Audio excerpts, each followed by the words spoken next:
Should be good. Ladies and gentlemen, boys and girls, welcome to coverage of Audubon Green Wave Baseball here on Dan Wilkins Broadcasting. We've got a great one today between the West Deptford Eagles and the Audubon Green Wave, as the Eagles are just starting to warm up here in the outfield and infield. Again, I'm Dan Wilkins with our producer Brian Tortella and our graphics crew Gavin Van Rel and Caleb Lane. It's going to be a great one today, and as you can see, the records below you tell two very different stories. Audubon is off to a 3-0 start for the first time since 2019, defeating Paulsboro 10-0 in 5 innings, defeating Haddonfield 5-4, and beating Paul 6, PVI, 8-2. Now, West Deptford just got done an Easter trip to Ocean City, Maryland, as they faced a team from Delaware and Maryland and split the twin bill, going 1-1. Now, West Deptford did open the season with a win, but lost to Paulsboro 7-5, which was quite an interesting game, considering that West Deptford is ranked very highly in South Jersey baseball. They are a very young team who lost almost nobody last year and are looking to improve this year in their 2023 campaign. As we've said before, in the Colonial Conference, a winner of the conference has not just never repeated since 2015, but nobody's even finished in the top 3 the following year, considering that a team like Haddon Heights won the conference in 2021, but only finished top 4 in the conference in 2022, and they made it to the state final. So take with that what you will. If you didn't get a chance to, yesterday we had our first ever DWB feature for a high school game between the Woodstown Wolverines and the Pittman Panthers, with Woodstown winning that game 12-9 in a chaotic finish that had Pittman up by 5 runs, 8-3, but they ended up throwing it all away, and the Wolverines retained their undefeated campaign in their 2023 quest for a repeat. Let's go over to starting lineups, shall we? Starting with the West Deptford Eagles, coached by John Oler. Shea McKenna is the pitcher, batting leadoff. Corey Baglifo is the left fielder, batting second. Nick Tomasetto is the shortstop, batting third. Dan Marafa is the center fielder, batting cleanup. Joey Socorro is the DH, batting fifth. Cole McKenna is the second baseman, but he will be defensive only today. Luke Laxton is the third baseman, batting sixth. Cole Ambrosius is the right fielder, batting seventh. Dom Stanish is the first baseman, batting eighth. And Brendan Lowery is the catcher, batting ninth.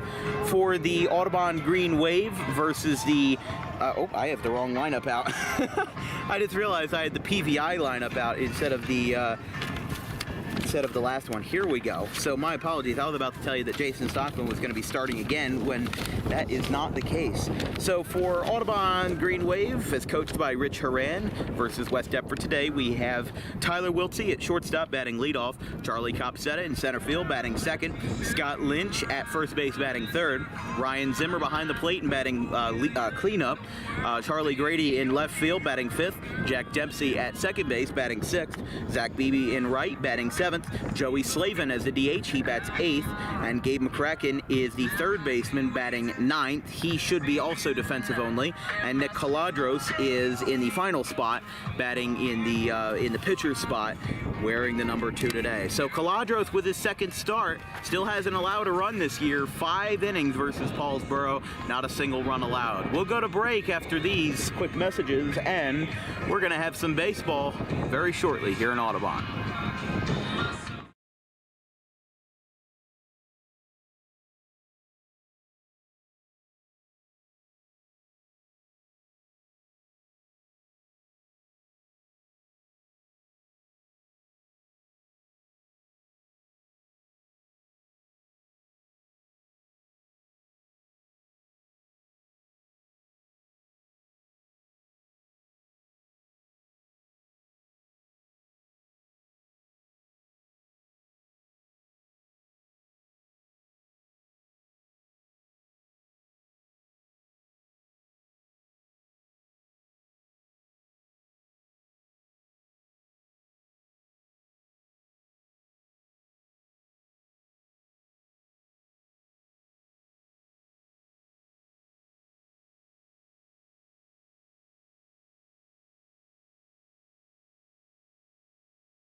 We're back here in the pre-game of what will be an exciting matchup for Audubon in the Colonial Conference here between the West Deptford Eagles and the Audubon Green Wave. Again, I'm Dan Wilkins, your play-by-play commentator. Welcome, as our producer Brian Tortell is here with us, and our graphics crew Gavin Van Rel and Caleb Lane. Got ourselves an exciting one between two teams that have wildly different paths to getting where they are now. West Deptford's 2-2 this year.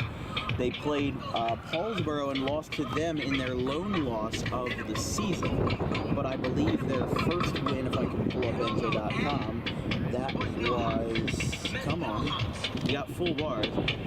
Here we go. So the first win with a 14-3 victory over Sterling, then a 7-5 loss versus Paulsboro, an 8-5 win versus Cape Henlopen of Delaware, and a 5-2 loss versus Stephen Decatur of Maryland. So, as we said, Audubon off to their first 3-0 start since 2019 with wins over Paulsboro, Haddonfield, and PVI.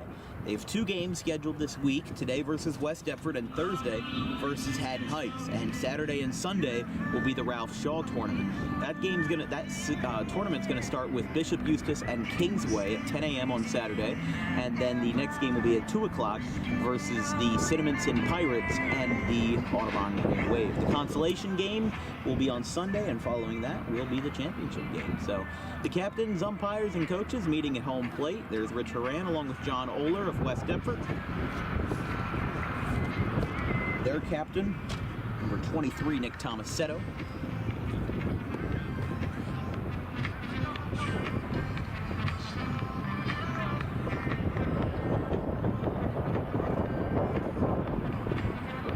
So everyone breaks from their meeting spot, and the Audubon Green Wave mingling in their dugout, getting ready to take the field once again here on this beautiful, beautiful Tuesday afternoon. 73 degrees here at first pitch. Wind blowing a little bit in from right field, but shouldn't affect things too much in terms of the long ball. Everybody's meeting around in the circle. Audubon getting ready to take the field. West Deptford getting ready to bat. Again, the first three in the top of the first for West Deptford will be to start the game Shay McKenna, Corey Baglivo, and Nick Tomasetto. The Green Wave break from their huddle, and they take the field. Hal Bell from AC/DC plays in the background as Nick Caladros will get his second start of the 2023 season. 5 scoreless innings versus Paulsboro on Tuesday, April 4th, in the Mercy Rule win over the Red Raiders. So he'll get a chance to start again versus a tough Colonial Conference opponent who finished 15-13 last year in 2022 and had a decent run, but didn't get as far as they wanted. They were a lot like Audubon. They didn't get as far as they wanted to. Also, just a warning for the fans that are watching the broadcast, we do have different mics that pick up different things. There is a track meet that is going to be happening shortly behind us. So if you hear any loud bangs, it's just the starter's gun. We are not devolving into chaos here in Audubon. Not yet, at least. But the girls' track team is here in Audubon. The boys' track team is over in West Deptford. The defensive alignment, though, for the Green Wave is Nick Caladros on the mound. Ryan Zimmer behind the plate. Scott Lynch at first base, and then at second will be Jack Dempsey. At the shortstop position is NewJersey.com Freshman of the Year Tyler Wiltsey. At third base is Gabe McCracken. In left field is Charlie Grady. There he is. Now in center is his Charlie counterpart, Charlie Copsetta. And in right is the senior, Zach Beebe. So we're going to have a fun party today. Party on Walnut. As Audubon's had 3 out of their 4 games this year, ones that have counted, at home. And all 4 of their scrimmages were at home as well. So this is going to really be interesting to see how Audubon plays on the road, considering that they've only had 1 game on the road this year, and it was in Haddonfield. But in all of May, they only have 3 home games in May. Pretty much everything that they have in terms of being right here at the Hank Greenberg Field is in the month of April. So we'll see how it pans out. West Deptford wearing the white uniforms, white jerseys, white pants, and white helmets. And for the Green Wave, the classic green and gold. Green lettering, or green jerseys, white, not white pants, gray pants, and the white lettering, gold lettering. I can't even get my colors straight. Good grief. Well, let's stop talking about colors and let's start talking about baseball. West Deptford going to get started here in the top half of the first. Shea McKenna is going to be the first to hit for the West Deptford Eagles. It's followed by Corey Baglivo, the left fielder, and Nick Tomasetto, the shortstop. The first pitch is a strike, and we are underway in Audubon. Wind is blowing more aggressively now than it was before. We've got to hold down the fort here. Here's the 0-1. That's down and away, 1-1.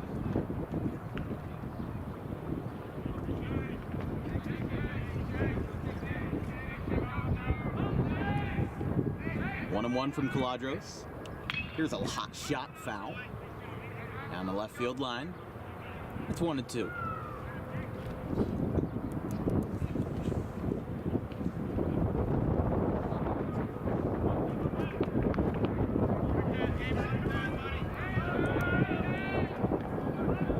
Caladros again pitched 5 shutout innings versus Paulsboro on Tuesday the 4th. Audubon will play their second out-of-conference opponent on Saturday in Cinnaminson, and their third on Sunday. Whether that is Kingsway or Bishop Eustace, we do not know. That depends on who wins the first game of the Twin Bill. It's 2-2 to McKenna. Number 2 versus number 2. And there is a ball outside. Tough call, but the umpire has the final say. It's 3-2. Charlie Copsetta just said, no way. I mean, he's got the best view of them all being in center field. He probably thought that was right, but it doesn't matter. Caladros sets him down, swing and a miss. I mean, Caladros was supposed to play on the soccer team in the fall, but stepped away from that to focus full-time on baseball. And after having 15 innings last year on the mound, it seemed like that full-time commitment really has helped him. So now here is Corey Baglivo, left fielder for the Eagles. Back-to-back games where Audubon has played a team known as the Eagles. I did a side project a little while back, because there's a strike to Baglivo, 0-1. I did a little project where it was the most commonly used team names in the state of New Jersey for high schools, as that one is a ball, 1-1.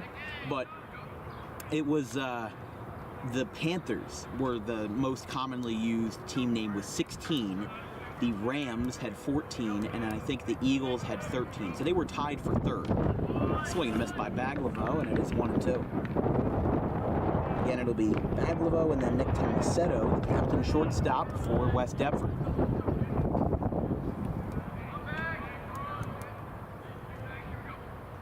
Swing and a miss. A waiver at that one, and the Eagles have set down their first 2 men at the plate. This is going to bring up Nick Tomasetto. Back-to-back strikeouts for Caladros. If this inning were to continue after Tomasetto, Dan Marafa would be next for West Deptford. He had an older brother, Ben Marafa, who was quite a hero in the Diamond Classic a couple years back for West Deptford. There is a strike, 0-1. Caladros wheeling and dealing to start early here in Audubon. 0-1, there's a strike right down Broadway, and it's 0-2. Having a very nice mix of fastballs and breaking balls. Really is throwing everything out here. And that one's upstairs. 1-2. First 3 for Audubon in the bottom half will be Tyler Weltsey, Charlie Copsetta, and the seniors. Nick Caladros is a sophomore. Plenty of sophomores on this team, including Tyler Weltsey at shortstop, Gabe McCracken at third base, a couple more on the bench, including pinch runner Trent Bannell. You got a couple more pitchers as well, like Jason Stocklin and Josh Nolan. They're also sophomores. It's the 2-2. No, about half of the infield started to make their way to the dugout. Got a bit of a happy feet start, and the count is full to Tomasetto. And the 3-2. That is ball 4. That one was most certainly outside, even if it wasn't the most obvious call. So now Tomasetto is the first base runner for West Deptford, and this brings up Dan Marafa. I mean, the issue stands with that when you see reactions like that, if you're an umpire, you know, like we saw it yesterday in the Woodstown-Pittman game, there was the batter for Pittman was Jude Engstrom. That one's in the dirt. Zimmer picks it up with no problem. It's 1-0. The issue was that it was a 3-0 count, and he thought that it was ball 4. So he got a head start to first base and dropped his bat, started walking to first, but it was a strike. So he had to go back. The 3-1 pitch was the same. As here's a ground ball out towards second, picked up by Dempsey. We'll continue that story in the bottom half on a 4-3 ground out. West Deptford leaves a runner aboard. First 3 due up for Audubon as they get their first chance to hit in a scoreless game. Field. We'll go to break here on Dan Wilkins Broadcasting.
Bottom of the first here from Audubon, and Tyler Wiltsey will bat to lead off here for the Audubon Green Wave. Defensive alignment for the West Deptford Eagles will be Shea McKenna on the mound. Behind the plate will be Brendan Lowery. At first base is going to be Dom Stanish, as the first pitch is a hot shot out towards short, picked up by Tomasetto, and he bobbled it, and that'll be a base hit. I'll probably end up scoring that as an E6, but looked like a routine play, and Tyler Wiltsey will get aboard for the first time today, and that brings up Charlie Copsetta.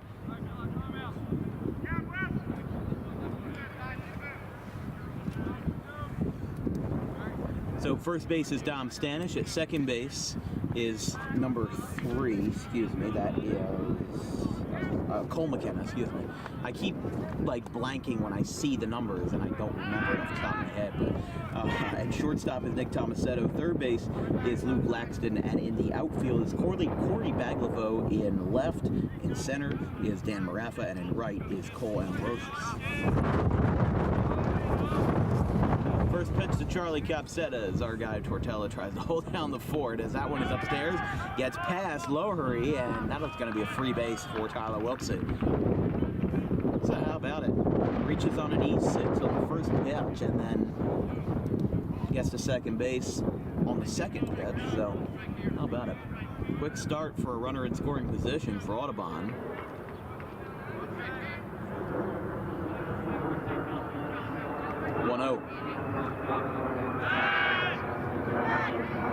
This is a really interesting setup that I'm seeing out here in center by Maraffa. He's like standing at an angle because Copsetta is a lefty. So he's kind of standing at an angle to where he'd be ready to go as here's a little pop-up foul. Like, if you take a look at where he's standing, it's really interesting to see that he's like kind of standing at a bit of an angle. Once they get set again, we'll take a look. I can't say I've really seen that from a lot of center fielders when they're facing a lefty. It's a really unique stance. Take a look right here.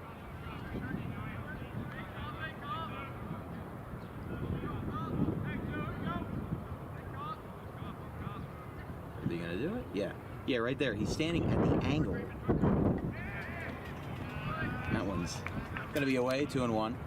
I thought that was interesting though, the way that an outfielder approaches defense is more than just how they track the ball down when they are going to go catch it.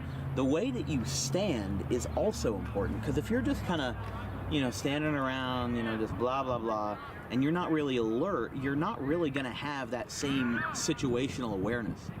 There's a pop-up that'll bounce off the screen, and it's 2-2 to Capseta. So it is interesting to see how everything is kind of situated for that. Because if you're standing at an angle like that, it kind of reminds me of how, if you've ever been to a public pool and you see a lifeguard and he's nodding his head constantly, it's to keep awareness up. That one's outside. So he's kind of standing almost like he's standing at first base and like covering the bag. So like if you see the lifeguard and he's bobbing his head, he's making sure that he's not like losing focus and that he's always looking at something. I do that sometimes too when I'm driving, like late at night. I'm like nodding my head to make sure that you can see everything clearly. Keep your eyes level. That's ball 4 to Charlie Capseta, and now the spot at first base is occupied for Scott Lynch. But that's one of the more interesting observations that you can make, while watching a ball game is being able to see how every player plays the game differently. Because in basketball, if you do something that is different from the fundamentals, you might be celebrated if you're one of the best players. But if you're in high school and you're taking your shot weirdly, if you even dare shoot below the average percentage, then you're probably going to be, told off by your coach to go try to shoot a different way. But I also don't know as much about basketball.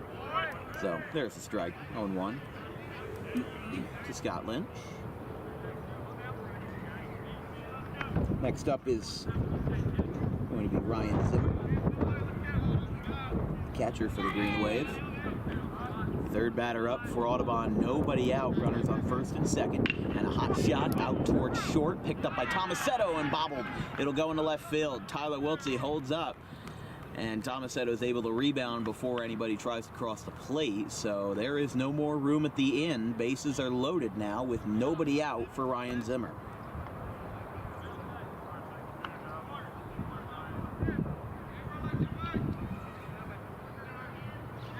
That'll be an infield single for Scott Lynch.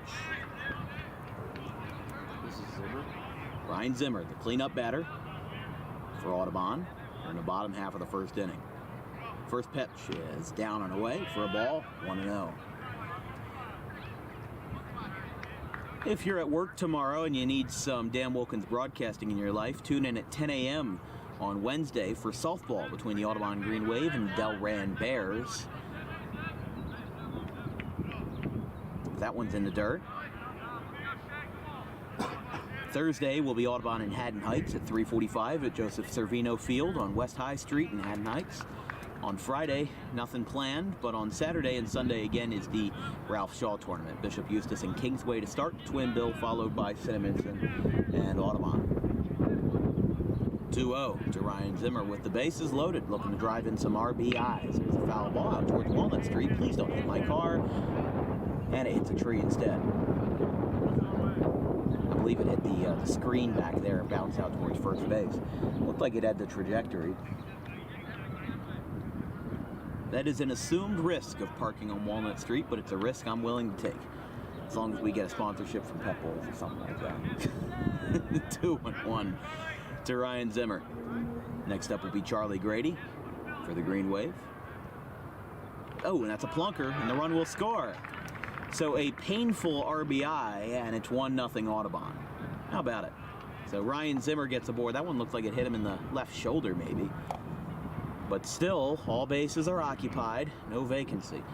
As Zimmer's at first, Lynch is at second, and Charlie Copsetta is now at third, as now West Deptford's assistants are going to talk to Shea McKenna here, or not take him out of the game, but at least, you know, take a look at something, because there obviously may be a disconnect here as to why he's throwing the way he is.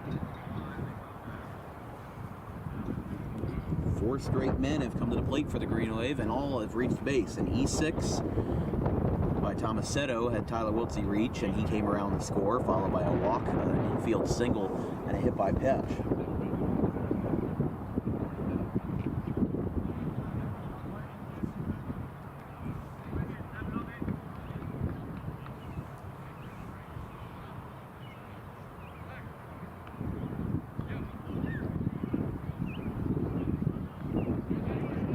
McKenna was quite the respectable pitcher last year, 34 1/3 innings, 3.7 ERA, a 1.44 whip, 20 strikeouts, 3 hit by pitches, and 4.7 hits per 7, as there's a foul ball.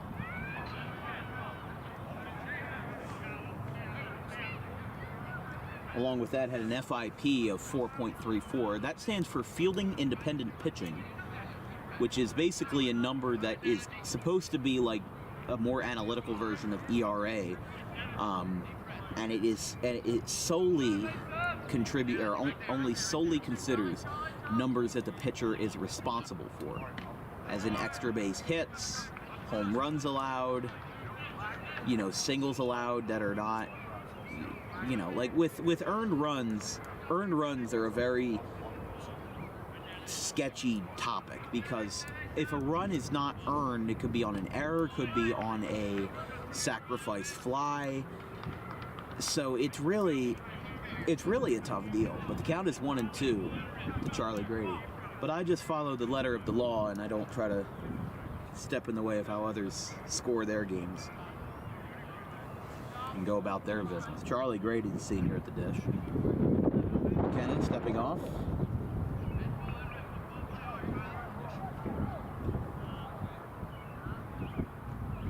One, two. He golfs one to center field. Under it is Marafa. Breaking for the plate is Copsetta, and the throw is cut off, and a sacrifice fly makes it 2-0. So Grady drives in the run from center field. He looked like he was about to get his green jacket. He was golfing like the Masters right there, as it's going to be one away for Jack Dempsey. So we got a guy on. Yeah, we got runners on first and second now, with one away. And that's one out. Yeah, one away now after the sacrifice fly to center by Charlie Grady. First pitch, McKenna trying to get out of the jam, and forces a whiff by Dempsey. It's 0-1. So Copsetta scored on that sacrifice fly. Zimmer is still at first, Lynch still at second for the Green Wave. Strike 2. On a bit of a, looked like an off-speed pitch. It's 0-2.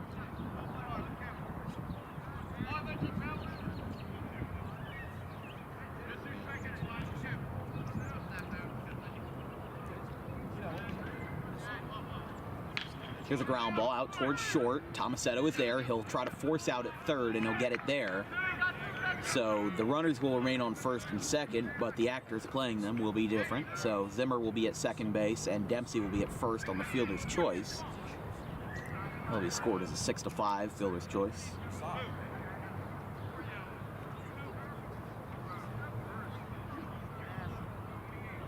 I remember last year there were a couple track meets out in the out beyond us, because if you're not from Audubon and you've never been here before, you wouldn't know that there is a track.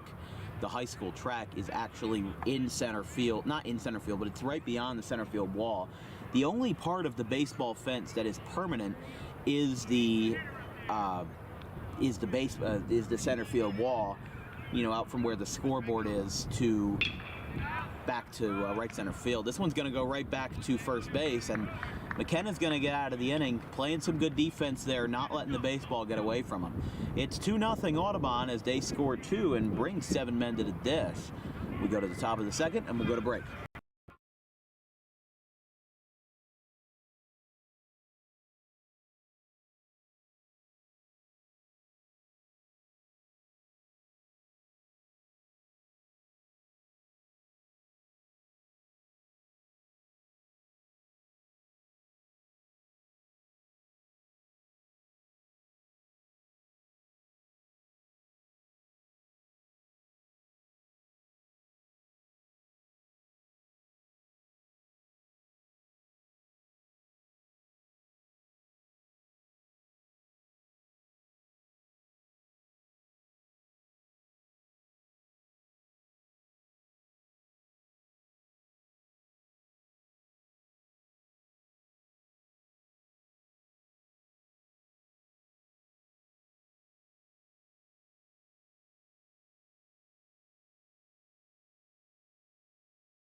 Back, please.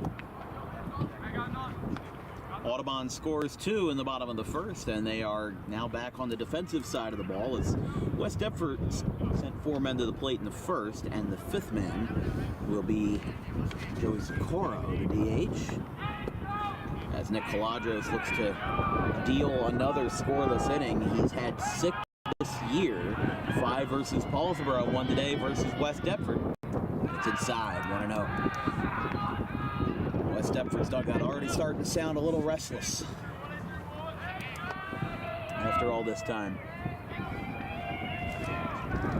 Line shot to left, and it's a fair foul ball. Just barely foul by maybe a couple feet or so, although I do have a bad angle of the left field line, which ain't what that do about it, but it is 1-1 to Socorro.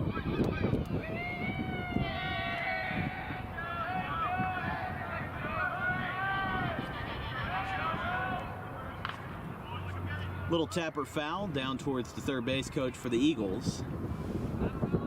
It actually went right past him over towards where some fans are hanging out in the lawn chairs. So it's 1-2 to Socorro.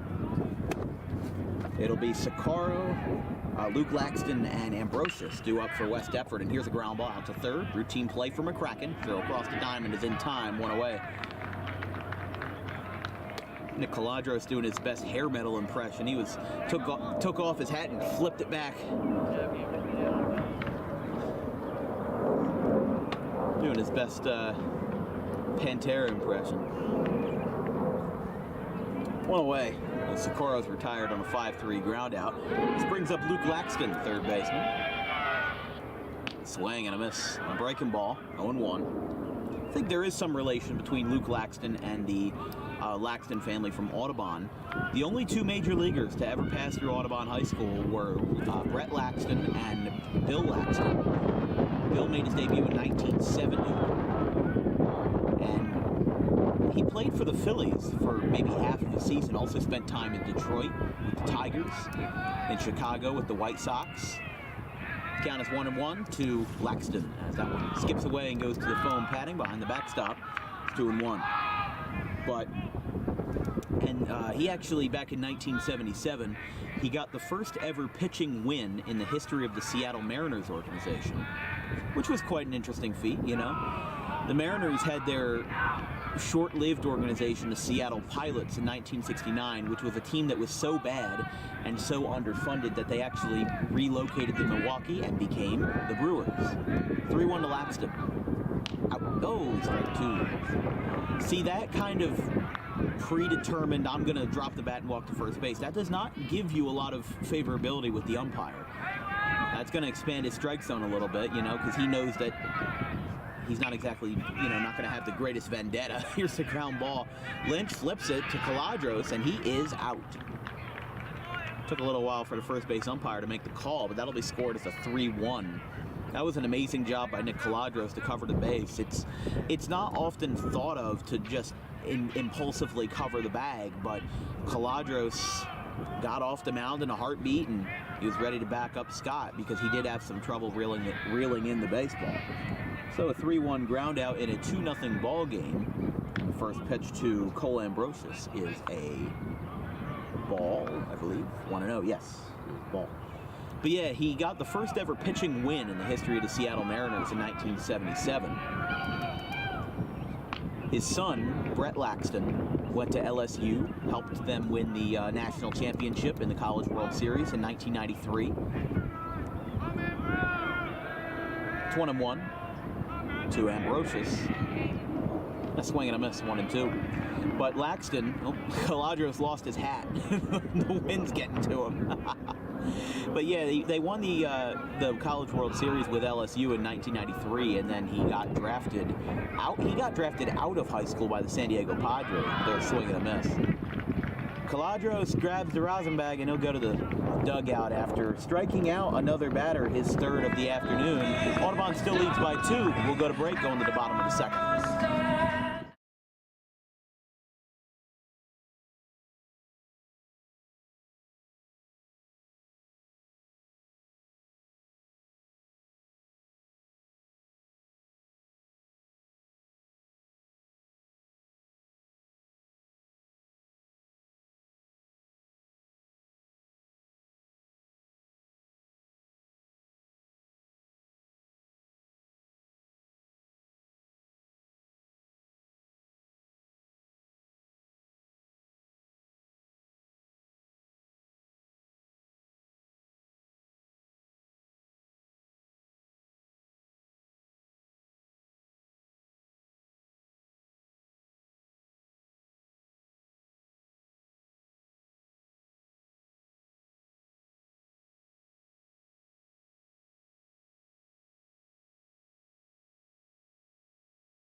Bottom of the second inning, West Deptford down by 2 versus the Audubon Green Wave. Joey Slavin bats first for the Green Wave. Nick Caladros and Tyler Wiltsey due up here in the bottom of the second. You're watching coverage of Audubon Green Wave baseball here on Dan Wilkins Broadcasting. If you have any questions or comments about today's broadcast, drop me a line at Dan, D-A-N, Wilkins, W-I-L-K-I-N-S, show, S-H-O-W, at gmail.com.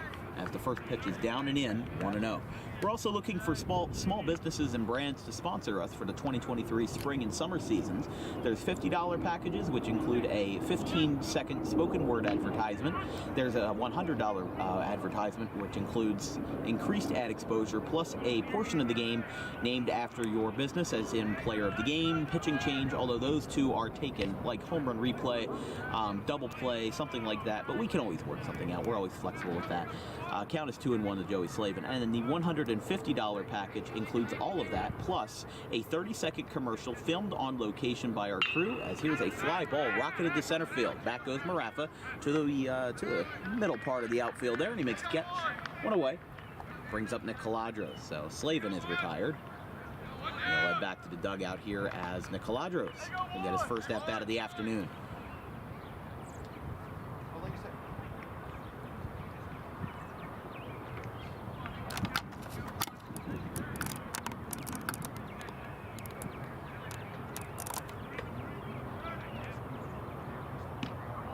First pitch is a strike. 0-1. But yeah, that $150 package includes us filming, editing, post-production, and voiceovers of the commercial unless otherwise specified. So if you already have a commercial filmed and you just want to send it our way, then it would be $150 for that to have it on air. But we can also offer to film and to do voiceovers and to do anything that you would need us to do for that commercial. It's a ground ball back towards the mound. McKenna picks it up, fires at the first, and it is in time. Great play there by McKenna to be alert and making that play, even though it was well off the mound. And this brings up Tyler Wiltsey. See, that's what I was talking about.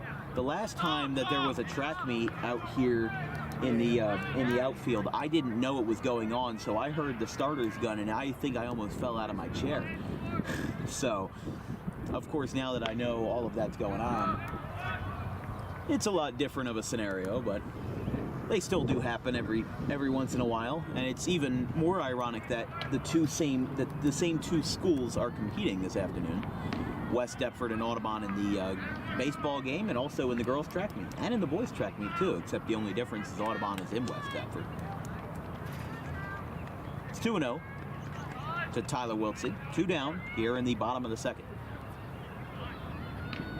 There's a strike. See, the fans that are out here in the outfield, they get a 2-for-1 special, and they don't even have to pay a dime. They get a track meet, and they get a baseball game all in one. Now they're doing the hurdles out there. I could never run track. That's probably the one sport that I could never do. In my opinion, it's human NASCAR. That's what I call it. It's 3-1. Not to knock anybody who runs track. It's extremely impressive, but I don't find it that interesting. There's a pop-up. That one's going to go on the walnut and dangerously close to my car. I don't have time to move it. Count is 3-2. It'll be fine. We'll send the Pep Boys invoice to Tyler Wiltsey. 3-2. Swing and a miss. McKenna sets him down and sets down Audubon in order. We go to the top of the fourth. Moving along quite quickly here in Audubon. 2-0 Audubon.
Top of the third here from Audubon.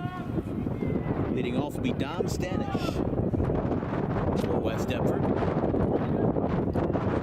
Still no hits for the Eagles today on a windy Tuesday afternoon. Wind is blowing out, so for West Deptford, who does have a couple of lefties in their lineup, that will definitely make for an interesting combination if they can get a hold of one.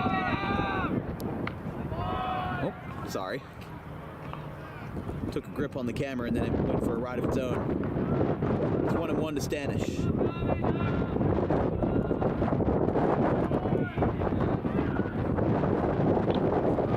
Here's a pop-up out out towards left. Charlie dives, can't get it. Stanish is going to second. Throw down, not in time, and a double for Dom Stanish. In his first at bat of the night, he's 1 for 1. So Dom Stanish with a shallow fly ball to left.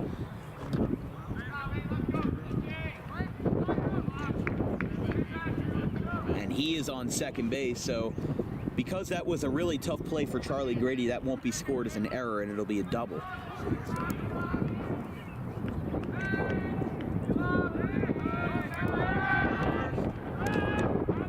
They were going to throw down to second, but so here is Brendan Lowery at the, Zlofry, excuse me. I remember John Oler told me how to pronounce his name, and then when I got the opportunity, I still butchered it. Lawfrey, excuse me. Lawfrey shows bunt, but that ball went over his head. It's 1-0.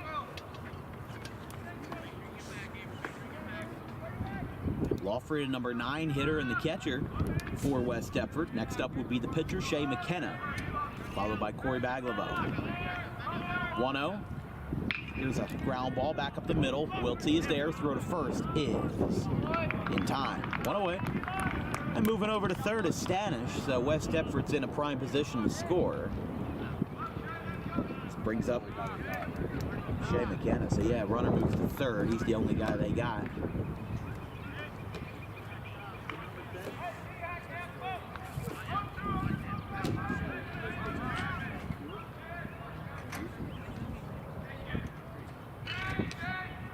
Inside to McKenna.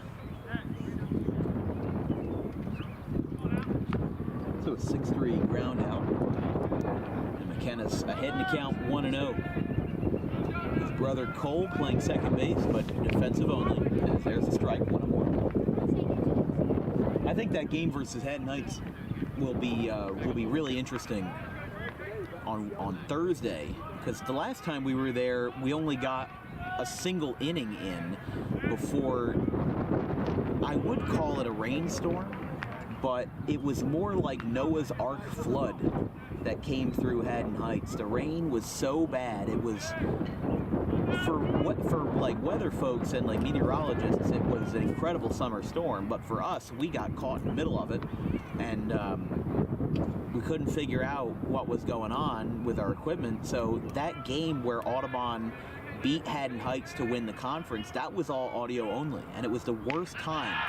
It was the absolute worst time for it to happen. So there's a swing and a miss, 2 down. But it was a weird game as well, because Audubon technically was the road team. So 2 outs now for Baglivo on the strikeout by McKenna. 4th K for Caladros.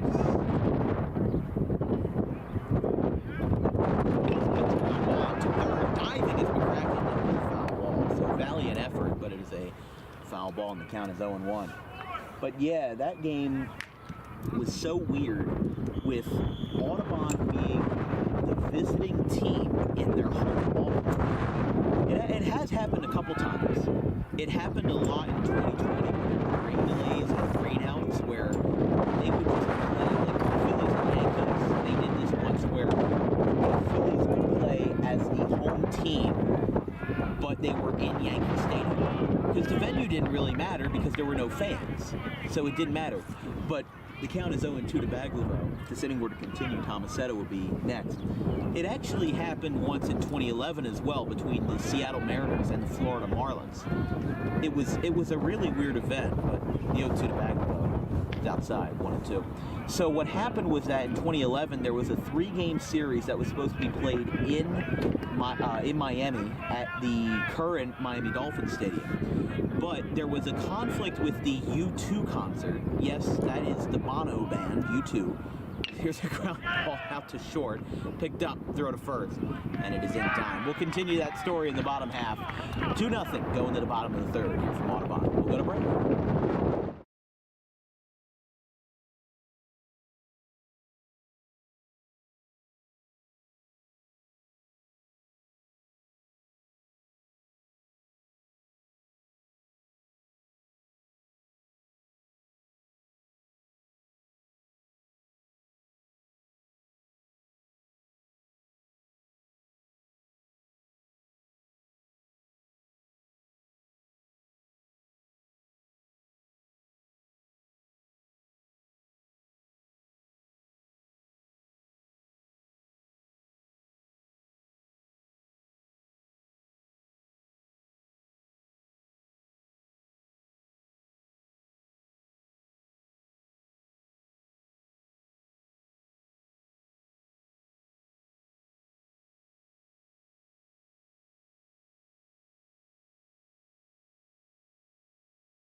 Right. Bottom of the third. 2-0 Green Wave. They scored 2 in the bottom of the first, but the offense has been silent since. As it is 2-0 as Charlie Copsetta bats. West Deptford 1 hit, no runs over 3 innings. And it is going to be 2, 3, and 4 for Audubon as the first pitch is he's going to go around, so that's a strike.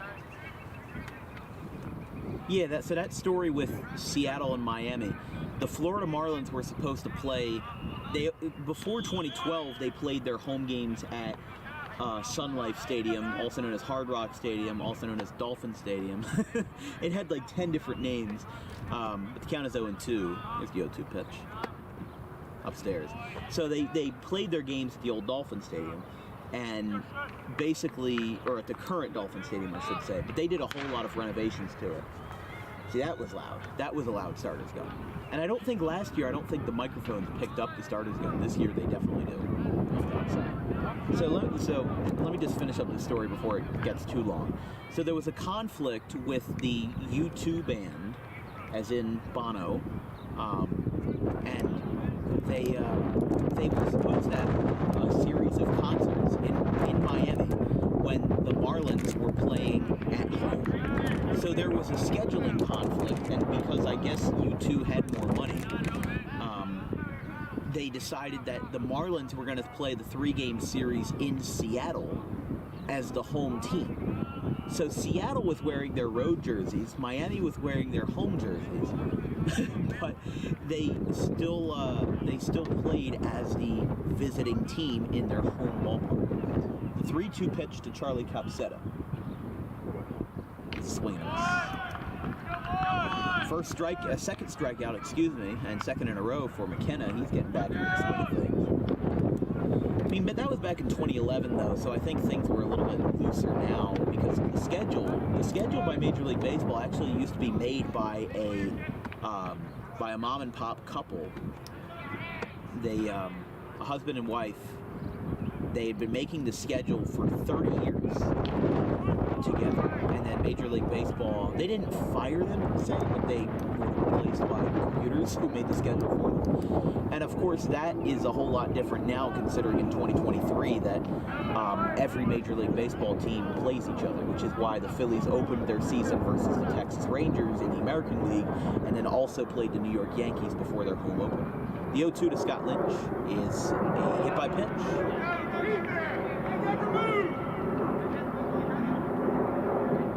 As Deptford not extremely happy about that because he So he's on. yeah, he's on first, but John Oler's coming out because a typical rule is that the batter has to make somewhat of an effort to move out of the way and not get hit. Which got thrown out of the balls last year. He did get thrown out, huh? Interesting. Oh, last year? Yeah. Oh, I thought you were talking about like last week. So I think they're going to talk it over, and I think the umpire was saying that it was justified and that he's on first base. I mean, there's a lot of ambiguity to that rule. There's so much ambiguity to that rule, considering that with the case of getting hit by a pitch, here's the throwback. Throw was in the dirt, but picking that up with ease was Stanish. So Ryan Zimmer will bat here for the Green Wave, followed by Charlie Grady. It is interesting to see that the track meet and the baseball game, same schools, just different sports. Again, the boys track team is in West Deptford, as it is 1-0. But yeah, there's a lot of ambiguity to the hit by pitch rule, because if like the pitcher's throwing 90 miles an hour, you're not going to have time to get out of the way. But if he's throwing slow enough, like that was a breaking ball from McKenna, I definitely think that Lynch had time to get out of the way, but it's a matter of translating the action to the brain and like being like, hey, I gotta move out of the way. Because when you're in the batter's box, all you're thinking about is what I have to do in that situation. I don't think stepping out of the way is your number one concern, really. 2-0. There's the ball, 3-0. mean, if he's throwing ephuses and slow balls, then that's a different story. But it was just a curveball, and Lynch couldn't get out of the way in time. That was the case that the home plate umpire was making. 3-0 to Ryan Zimmer. Again, runner on first for Audubon. Scott Lynch reached after the hit by pitch. Shea McKenna struck out Charlie Copsetta. He also struck out Tyler Wiltie to end the second inning. There's a strike, 3-1. Bit of a compensation call.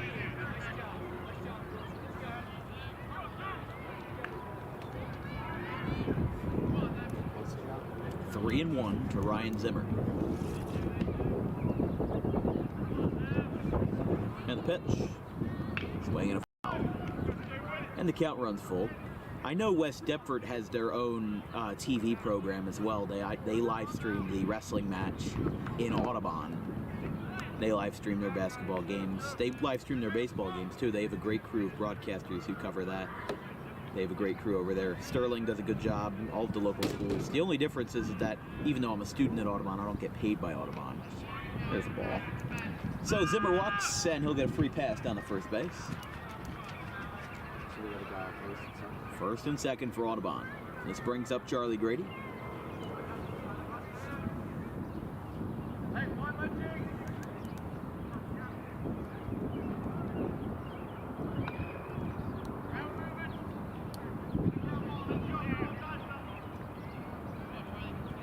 Charlie Grady hit a sacrifice fly to center field on a bit of a golf swing. His first time. First pitch to Charlie. He's got 2 runners on, looking to drive in another run as there's a strike. I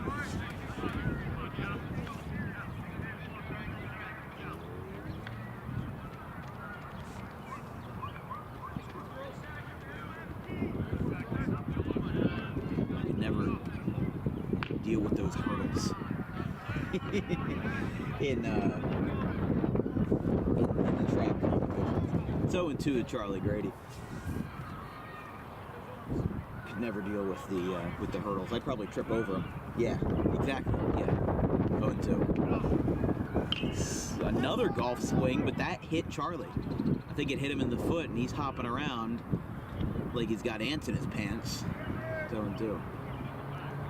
Yeah, those don't feel good. If you've never played baseball, and you get hit by a foul ball in your foot, it doesn't feel good. It really doesn't. Because you think it's an 8-ounce baseball, how does it hurt? But when not only is the pitch that's being thrown at you fast, it's also fast when you're drilled in the foot. It's self-inflicted. It's 0-2. Charlie Grady. Ryan Zimmer on first, Scott Lynch on second base. Here's a ground ball off the pitcher's mound on a high bounce, taken at second for 1 on the first is a double play. An acrobatic baseball and a double play turned by West Deptford escapes them out of the jam. We go to the top of the 4th, 2-0 Audubon.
top of the fourth. It's time for DWB Trivia Time. Today's question is, on average each season, which MLB team travels the farthest? I believe the options are the Seattle Mariners, the Arizona Diamondbacks, the Colorado Rockies, and the Minnesota Twins. Is that right? No, is that not what it says? Diamondbacks, Marlins, Miami Marlins, Tampa Bay Rays, and Colorado Rockies. Oh, I think I put in the wrong question. So we'll just go back to main screen. I think I'll fix that later. There's a ground ball, and it'll be an out.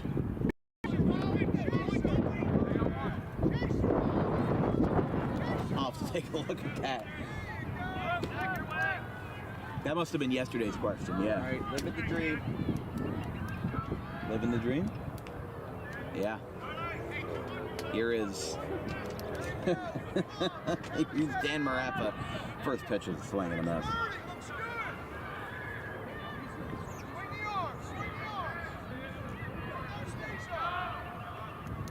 I've never heard pep talks from track before. Can't say I've ever heard that before.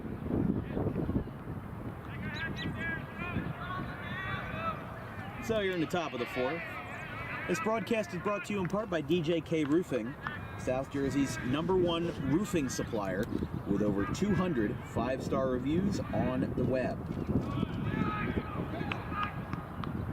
Make sure you give Carmine Rampola a call today at 856-778-3900.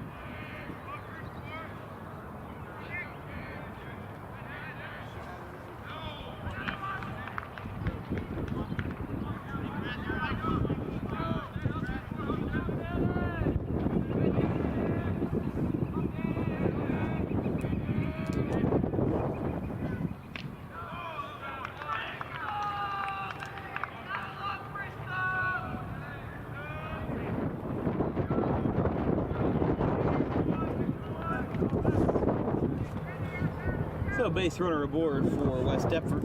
This brings up Luke Laxton, or rather Joey Socorro.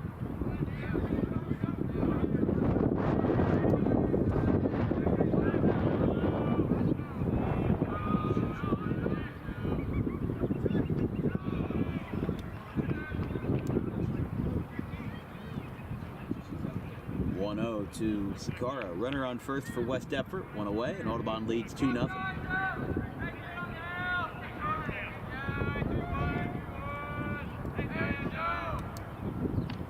There is a ball. 2-0. I thought that was in there, but umpires got a short zone tonight. I mean, that's one of the variables of the game. There's guarantees in the game, and there's a heck of a lot of variables. Swinging a foul off the hands. It's 2-1.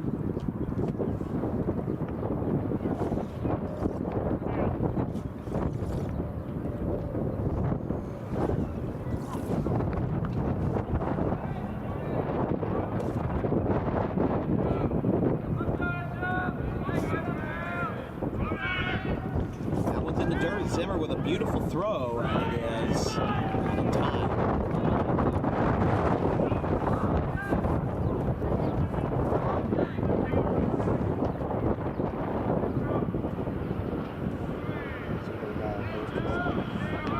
Just a runner on second for West Deptford. And a hot shot foul. No, it's fair. Down the left field line. It's going to roll past Grady, and it'll go past the 320 sign and under the fence for a ground rule double. So that's going to hold up. Yeah, that's going to give West Deptford a run. And a ground rule double by Socorro puts the Eagles on the board. It's 2-1. I would have thought that they would have held him at third, but because he was at second, it was an automatic two-base advancement.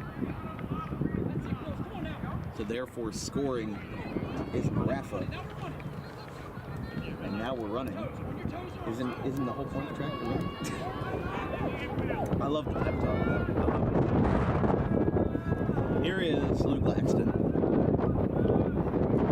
One away. Here at the top of the fourth. It's away. Down low.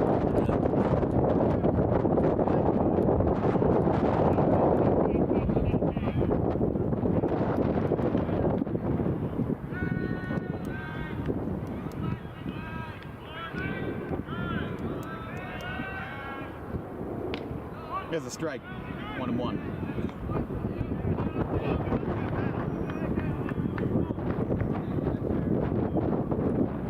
West Deptford with the tying run in scoring position here for Laxton. After this would be Cole Ambrosius for West Deptford.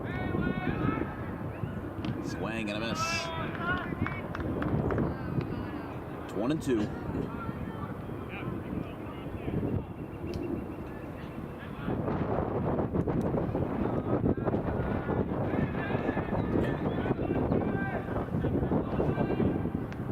Got him.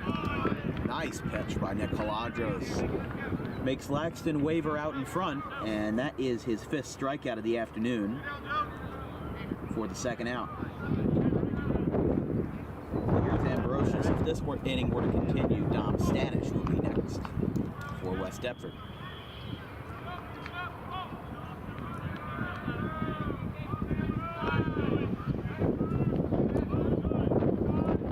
Swing and a miss. 0-1.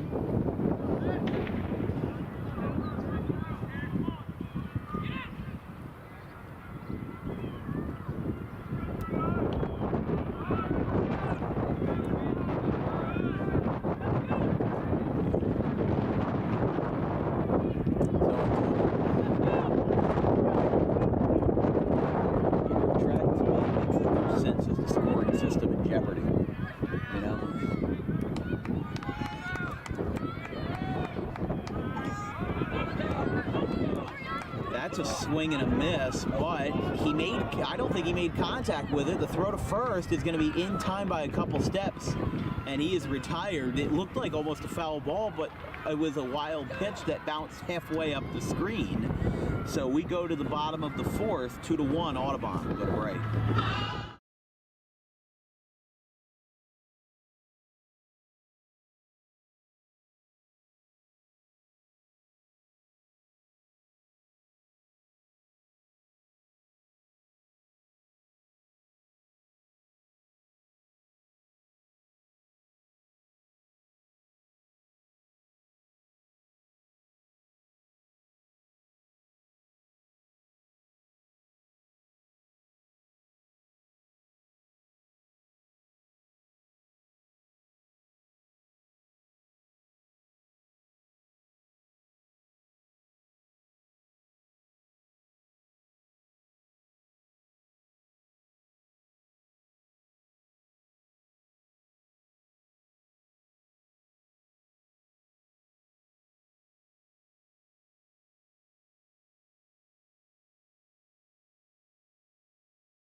All right, we're in the bottom of the 4th, so the first batter will be Jack Dempsey.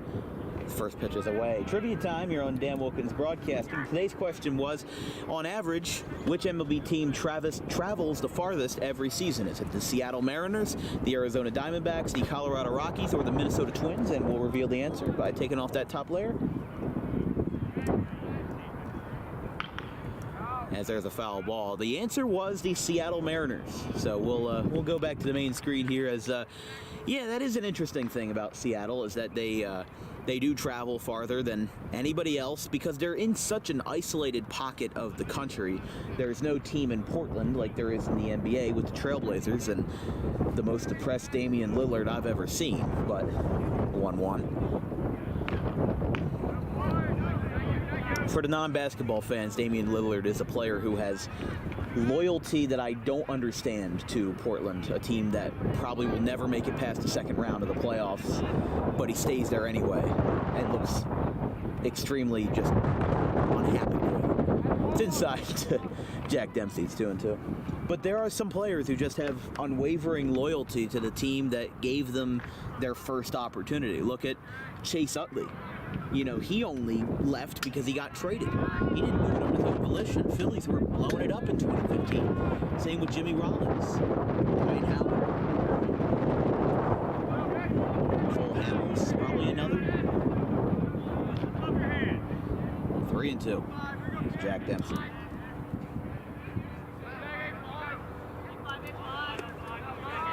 3-2.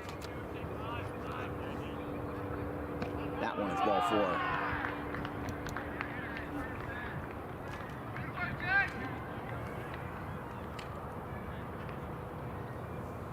Well, no, Matt just said Kobe Bryant, but I disagree about Kobe Bryant, because if that was the case, then he would have spent all 20 years in Charlotte. But he refused to play for the Charlotte Hornets, so that's his fault, Zach Beebe. And this does give me an interesting idea.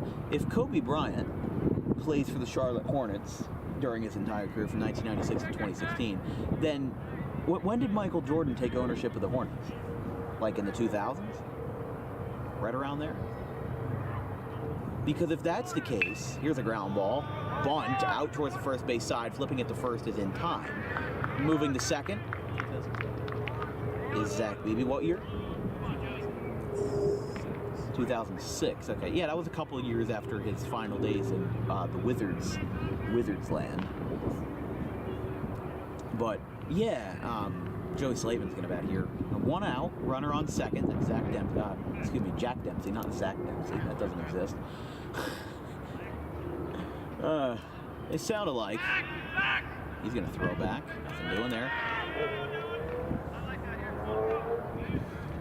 Yeah, I guess that would mean. I mean, I'm thinking of a insane scenario where Michael Jordan and Kobe Bryant co-own the Charlotte Hornets. Not a bad idea. There's a strike. Of course, late Kobe Bryant. I think a lot of us sports fans remember where we were the day that he passed in the helicopter crash. I know I was, I believe it was a weekend. It was late in January of 2020. Yeah, I believe it was a weekend. Yeah, it was a Saturday. So he even remembers the day of the week. It's 1 of 1. But I remember I was sitting just playing video games and I get a notification on my phone saying, or I open up Instagram and I saw a post from a friend of mine on their story saying, "Rest in peace, Kobe Bryant, you were a legend." And I was like, I didn't know a whole lot about basketball, but I knew that he was one of the greatest.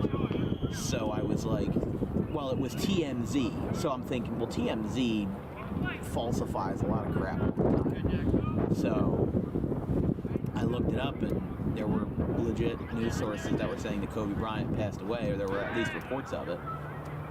That should have been a balk right there on McKenna. I think that should have been a balk, but they didn't call it. 1 and 2. See, that one scared me. I think it's because the ref is standing closer to us than when they were doing for the other events.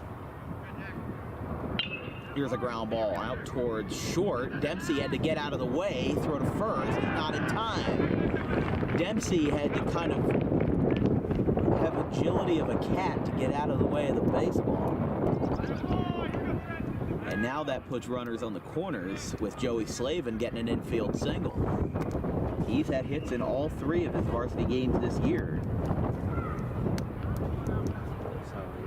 Yeah, runners on the corners, first and third, with 1 away. 2-1 Audubon over West Deptford. This is a team that Audubon has always had close games against. They played them 3 times last year, 2 at home, 1 away, and in all 3 games, they won, but by less than 3 runs. So the first game was the 4-3 12-inning game, 3 hours and 37 minutes of a ball game. And the infield is now going to talk strategy with runners in the corners. But then that second game was in West Deptford at the Union Field, and it was 9-7. Audubon won, and then second game was 2-1 on a walk-off walk by Zach Beebe. 1 out, runners on the corners. Joey Slavin on first, Jack Dempsey on third.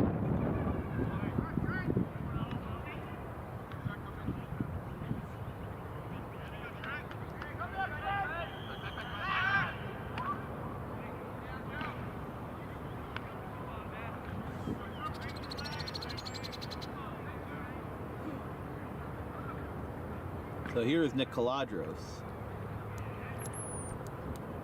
Doesn't look like Nick. He's going to bunt. Oh, that's Trent Bannell to dish. My apologies.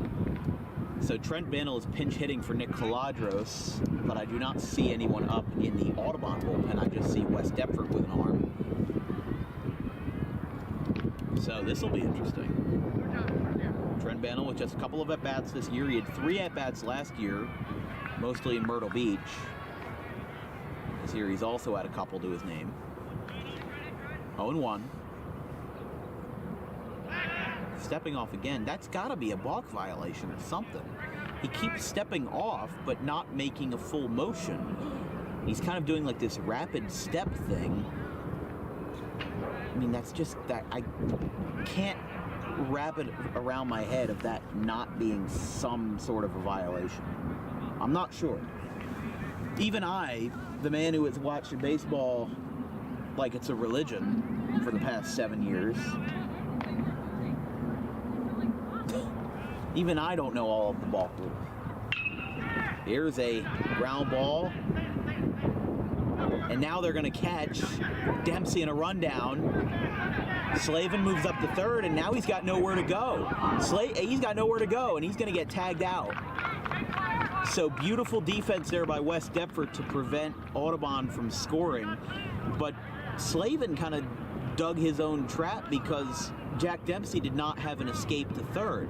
When Joey Slavin touched on the base at third base, that meant that Jack Dempsey could not go back and that he would be out if he was at third base, because you can't have 2 runners on the same bag, and Joey Slavin can't go back to second base once he touches third. Once the runner touches third, he cannot go back to second. That goes for any base. Runner that touches home can't go back to third. Runner that goes to second can't go back to first.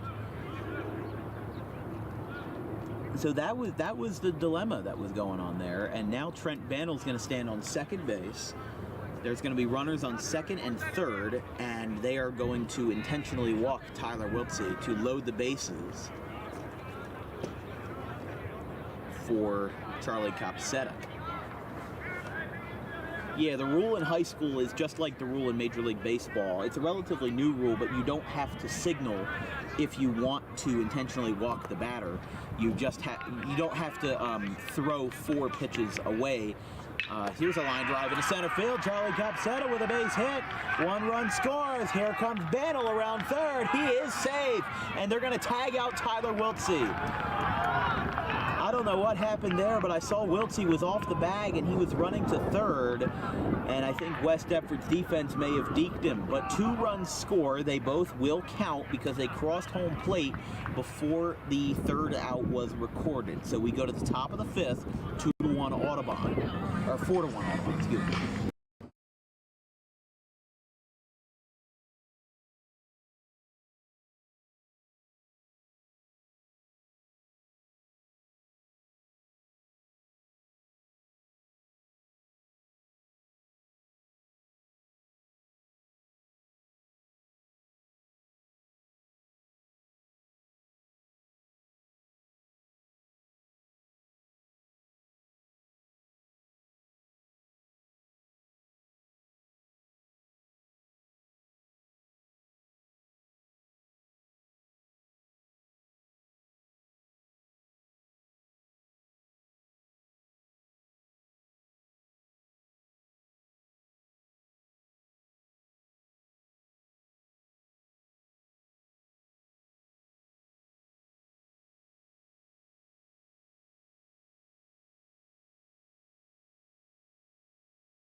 In a huge way. I got to stand closer to the microphone.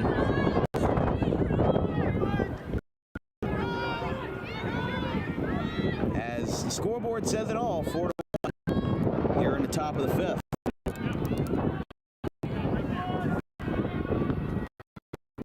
First pitch. The Dom Stanish is a ball, 1-0. Caladro still wheeling and dealing. Here in a 4-1 game. Here's a ground ball out towards Dempsey. Routine play. Throw to first is in time. 1 away. Yeah, I really have to stand like almost on top of my camera to be heard. I know we had some complaints about that earlier in the broadcast, but should be a little bit better now, even if the wind is... I mean, hey, the wind is blowing out, so this should be an advantage for some of the West Deptford hitters that are left-handed in the order. There's a strike. One.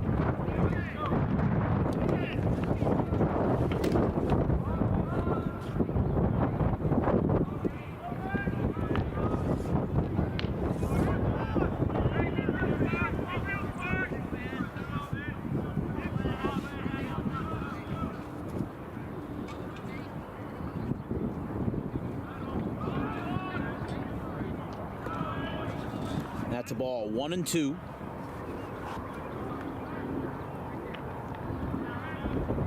Cloud cover really starting to set in a little bit.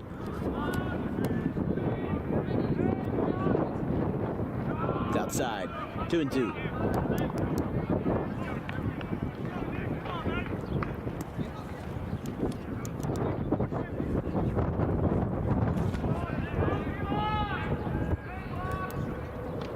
There is a ball, 3-2. Count runs full.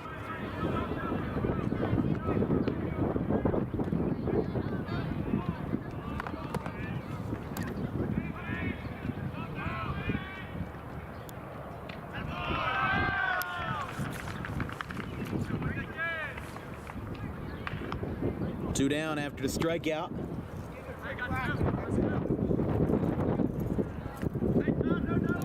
To Lawfrey. This brings up Shea McKenna. He's 0 for 2, 2 strikeouts today.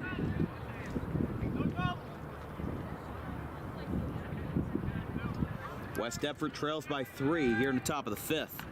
Quick moving ball game already.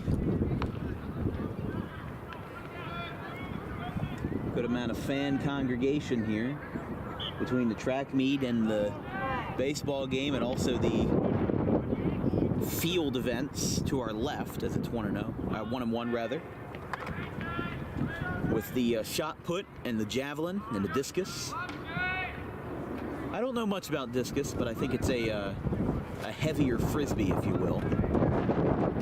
At least from what I understand. Heavier frisbee. Swing and a miss. 1-2. McKenna would have a sombrero, striking out 3 times in a row. Will be Caladros' 4th, 5th, 6th, will be his 8th strikeout of the afternoon. He can pull it off versus the leadoff man for the Eagles, and he does. Swing and a miss.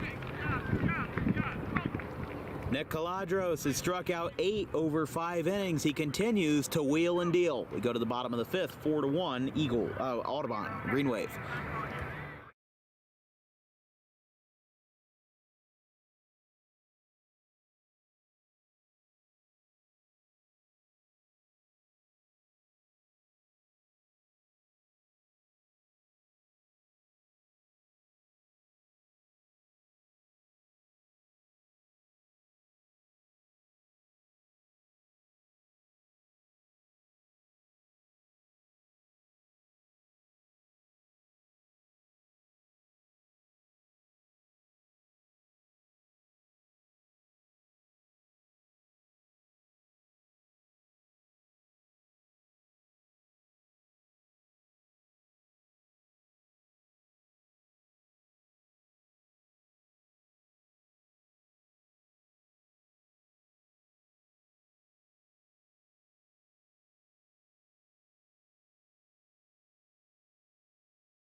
top of the, or bottom of the 5th in order here from Audubon. 4-1, the Green Wave lead over the West Deptford Eagles. New pitcher for the West Deptford squad, as Shea McKenna went 5 innings, gave up 4 runs, all of them earned. Oh my God. Oh my, okay. Oh my God, oh, okay. I wasn't looking.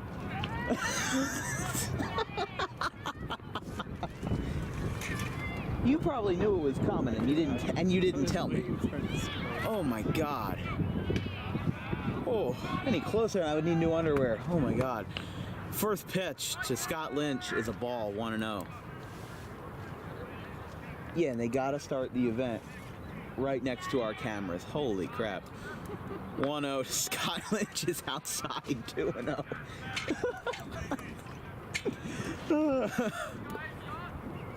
Oh my goodness. I hope that it, at least in some morbid curiosity, scared some of the fans at home, because that would make us even. That would make us very even. 3-0 to Scott Lynch. It's a free pass on 4 pitches. And he's going to walk. Lead-off free pass for Scott Lynch, and this brings up Ryan Zimmer. They're going to do it again, aren't they? Yeah, they're going to do it again. Yeah, no wonder why the ref has headphones on. Here we go. Zimmer's at the dish. Watch out, folks. They're going to go again. First pitch is a strike.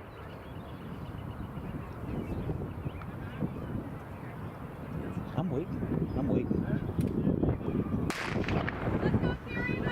I was looking at him. I was staring him down, and I still got scared. Jeez. It's 0-2 to Ryan Zimmer. This is why I don't watch any of the Paranormal Activity movies or any, like, The Ring. I don't watch any horror movies, because if a starter's gun at a track meet scares me, then I don't want to know what happens in The Shining, honestly. Move the Paul's bar, you'll hear it all the time. Oh my God.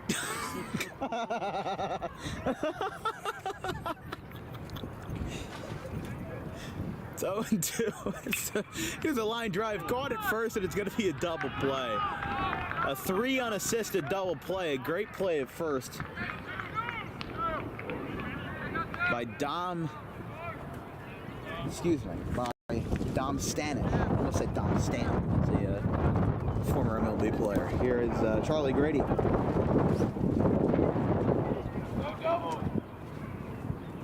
West Deptford going to play no double defense here. Yeah, I guess there's no West Deptford runners. I don't see any, at least. They're all Audubon runners. And there's 5 for Audubon. It is 2-0 to Charlie Grady. I've never seen that before. Wow. I'm kind of like partially fascinated by the whole track thing. Here we go. Oh my God, 3rd time. It's like going on King the Cod, Six Flags. You know it's coming, and then you still get the bejesus scared out of you. It's 2-2 to Charlie Grady.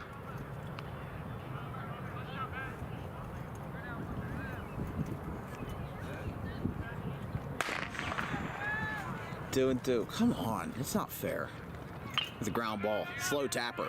Back towards 3rd, calling it, and not making the play is pitcher. I forgot to mention there is a new pitcher for the West Deptford Eagles. Ben Marafa is the new pitcher. His brother Dan in center field. And an infield single for Charlie Grady. Now brings up Jack Dempsey. So 2 down, runner on 1st. Hopefully the audio is a little better for those that have been watching for the entire broadcast, because we did have some wind issues.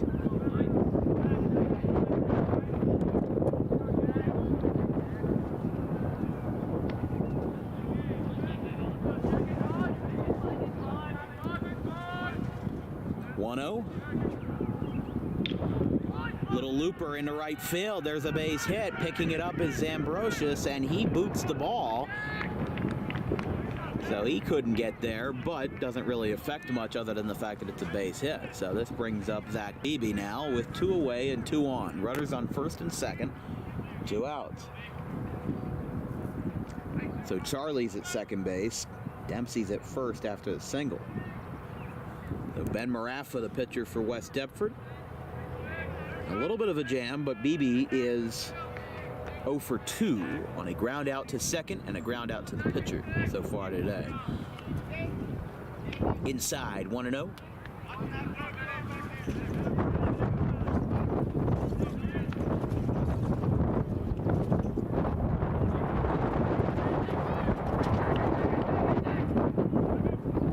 Swinging a slow roller to third, and he'll tag the bag for the force out, and there's 2 away. Oh, it was a foul ball. Okay. I'm thinking like that should be the 3rd out, but I guess they called it a foul ball, so now everybody's going to go back. And we'll do it again. 1-1 count. 2 runners on and 2 down. Audubon leads by 3 for the West Deptford Eagles.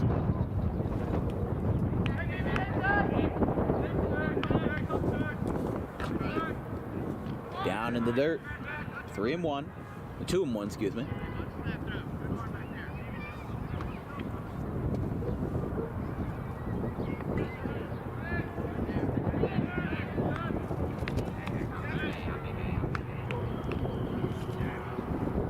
Swing and a miss. 2-2. West Deptford, I mean, I'm sure this inning would have at least had a couple of runs for Audubon, but an unassisted double play at first base by Dom Stanish kind of put that rumor to rest. It's 2-2. Upstairs, 3-2.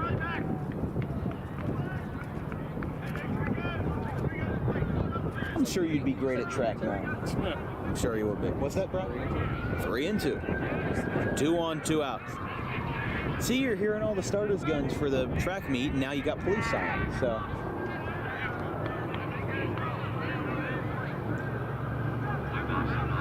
I think there was a story one time of a track meet that nobody in the police force knew that there was a track meet going on. As here's a ground ball out to short.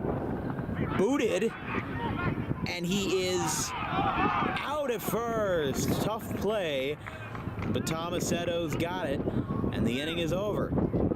So Audubon leaves 2 runners on, and we go. Hold on. Yeah, let's stay here. This might be interesting. Haran is not happy. He was not happy with that. He thought that the first baseman was off the bag or that he was late, but yeah, looks like Haran's not going to fight it really, up by 3. We go to the top of the 6th, 4-1, Audubon.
Top of the 6th here in order, Nick Caladros getting ready for his 6th inning of the holdup is.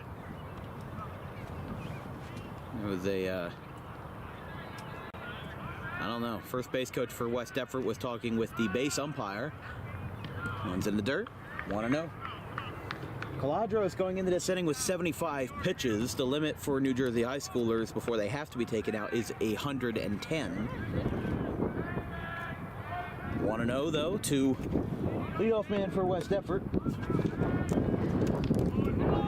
which would be Dom Stanish at the dish. It's a 1-1 count, or excuse me, no, this is not Stanish. Bagwell, excuse me, yeah. I was looking at the wrong end of the scorecard. Stanish did lead off the bottom of the 5th inning, but West Deptford trails by 3, and Caladro's with 8 strikeouts on the afternoon. It's a 1-2 count to Baglevo. Got a lot of concurrent folks watching here today, so welcome to the broadcast. If you're just joining us, Audubon leads 4-1 over the West Deptford Eagles as the 1-2 pitch is outside and in the dirt. 2-2 to Baglevo.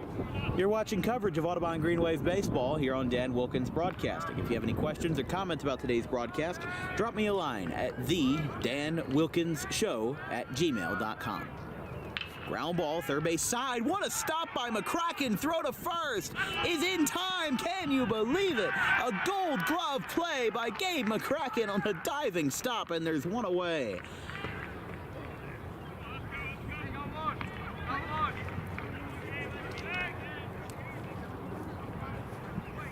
Gabe McCracken, what a play. Flash the leather kid. Here is Nick Tomasetto.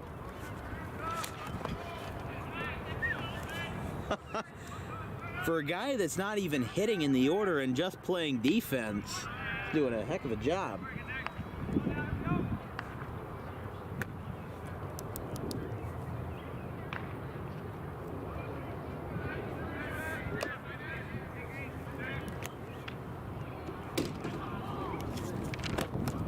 That one is a ball, 1-1 to Tomasetto.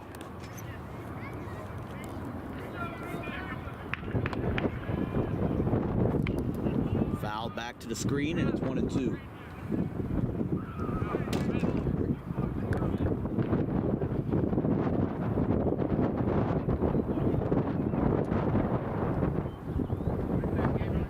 One and two to Nick Caladros. Through 5 1/3 innings, only allowed 1 run, as there is a ball, 2-2.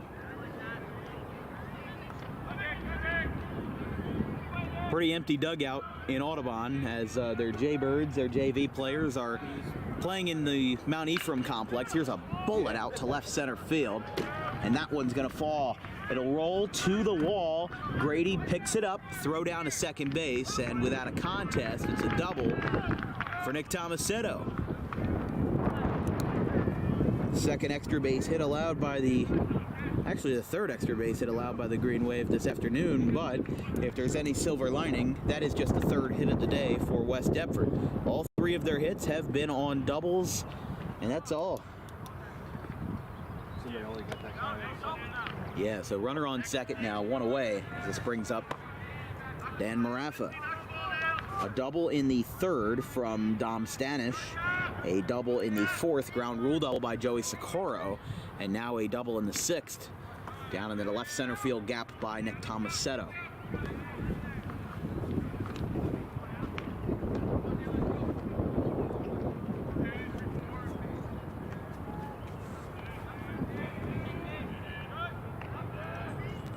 Swing and a miss, 1-1.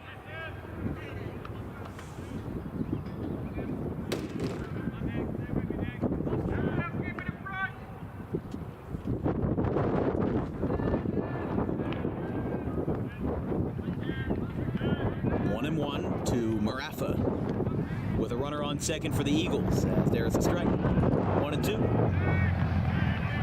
Again, if Audubon were to win this game, it would be the first time since 2019 that they'd be 4-0. That was the year they started off with an 8-0 start to the season. 8-0 start, 8 straight wins, and then lost 6 of their next 7. Here's a ground ball, hot shot out to Wiltsey, throws it to first. And it's in time. Bit of a low throw, but does the same damage. And there's 2 outs. Runner on third for West Deptford.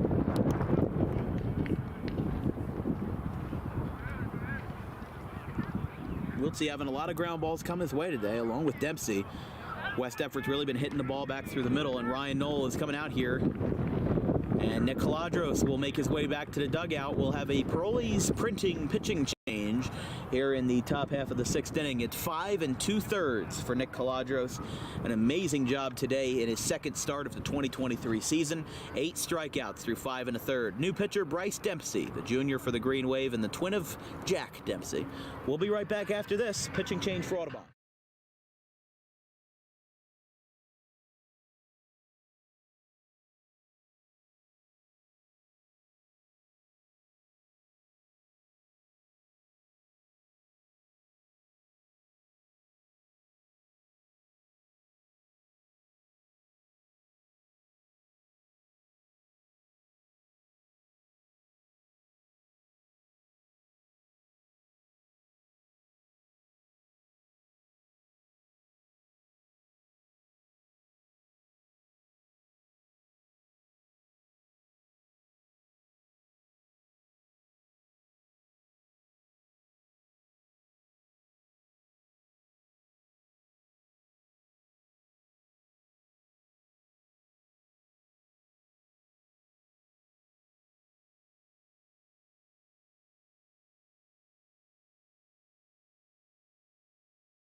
Junior Bryce Dempsey, he's pitching here in the top of the 6th. It's a Parole's Printing pitching change. Forgot to mention them during the broadcast, but we'll give them a bit of love now. This broadcast is brought to you in part by Parole's Printing. The true Parole's Printing and Bantles, banners, and signs. The true one-stop shop for all your print and promotional needs with a 5-star Google rating, over 50 years in business, and handling on-paper project as well as banners, signs, apparel, and promotional swag. That one is down and away, 1-0 to Joey Socorro with a runner on 3rd for West Deptford here in the top of the 6th. Just 4 more outs to play with, and then we'll be going home. That one is in the dirt, 2-0. Busy week for Dan Wilkins Broadcasting, as every week is a busy week at DWB. Tomorrow is Audubon and Del Rand softball at 10 a.m. Rise and shine. Here's a fly ball. Shallow center field. Copsetta has played it at first, but he makes the play, and the side is retired. Charlie Copsetta lost his hat in the process, but didn't lose the baseball. We go to the bottom of the 6th, 4-1 Audubon.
Bottom of the 6th. Ben Marafa still out there for West Deptford. There's our 2023 senior B. Wills. He's in the house, enjoying the ball game. Down the 3rd base line, as here is Joey Slavin leading it off in the bottom of the 6th for the Green Wave. They're up by 3. The first pitch is rocketed to right, but a can of corn. And Ambrosius is there, 1 away. That was a mystery that lasted for a couple of games last year as to why it's called a can of corn when it's a fly ball that's easily playable. And for those that maybe are more casual baseball fans, even we had to look this up last year during the game. It was an interesting thing to look at. But what we were looking at was the question was, why is it called can of corn? And the reason is that in the 1890s, there were factory workers in Chicago that were catching cans of corn to be sold at the supermarket and to be sold at, in town. They were catching them in their aprons, and they were catching them just like an outfielder would a baseball in their aprons. So that's why when it's a generic fly ball to center field or to left field, whatever, when it's an easy play, that's why it's called a can of corn. It's 3-0 to Nick Caladros, and he gets a compensation call, 3-1.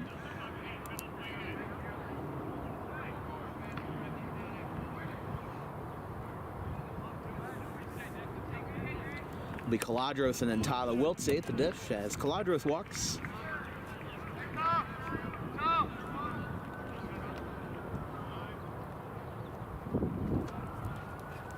9-1-2.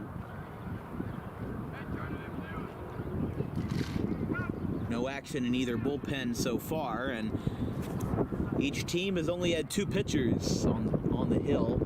For Audubon has been Caladros and Bryce Dempsey, and for the Eagles it has been Shea McKenna and Ben Marafa. So here's Tyler Wiltsey.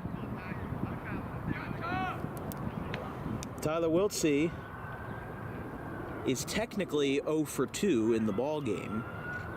He was intentionally walked back in the 4th, but before then reached on an error, which does not count as a hit. It technically counts against you if you reach on an error because you probably should have been out, but the defense made a mistake, so it technically counts against you. He struck out in the 2nd and was intentionally walked, as here's a fly ball foul about a country mile away, and it will hit one of the trees and come back down to earth. Wiltsey had 2 home runs last year. Both of them at home, one versus Haddon Heights and one versus Gateway. Audubon plays Gateway later in the year in May. Audubon plays Haddon Heights on Thursday, but also on May 17th at home for their last home game of the regular season. That one's upstairs. Pump faking the first is Lawfrey, and it's 1-2 to Tyler Wiltsey. After Wiltsey will be Charlie Copsetta and Scott Lynch. Here is a rocket, left center field, hit well, and that's going to go to the fence. It's off the wall, out there in left center field. Wiltsey will slide and falls down, and he gets back there.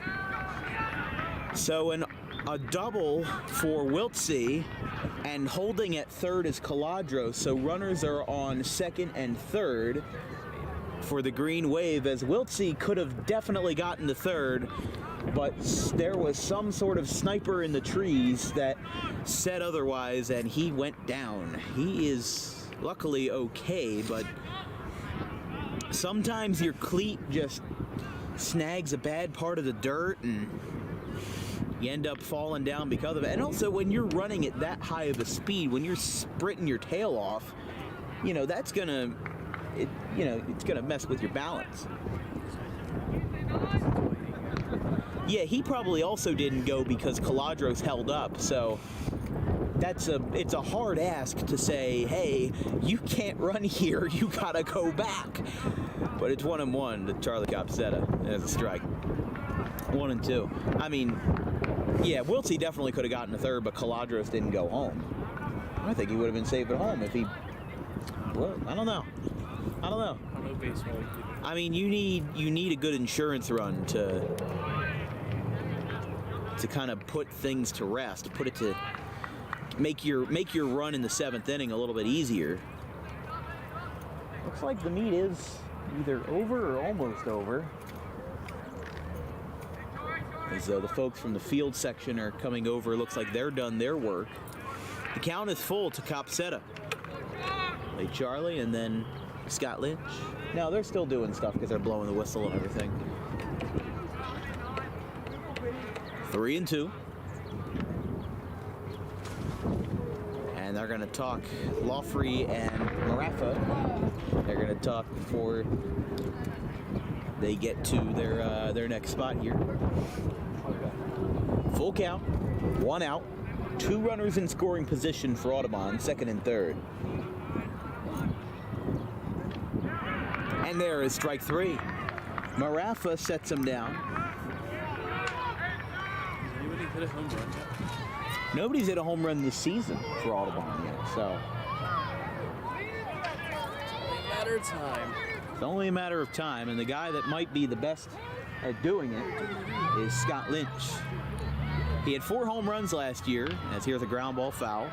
He had 4 homers last year, was second in the conference in long balls.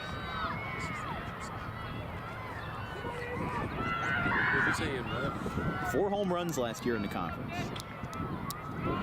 And the guy who was in first was Nick Tomasetto of West Deptford, who was the shortstop out there with them. Here's a swing and a miss. Xavier Massey had 3. I know Tyler Wiltsey had 2. Isaiah Pinckney also had 3. Sean Driscoll had 1. John Perosi had 1. I don't think anybody else of note. But it's an 0-2 count to Scott Lynch with 2 runners on and 2 outs, and it is away, 1-2.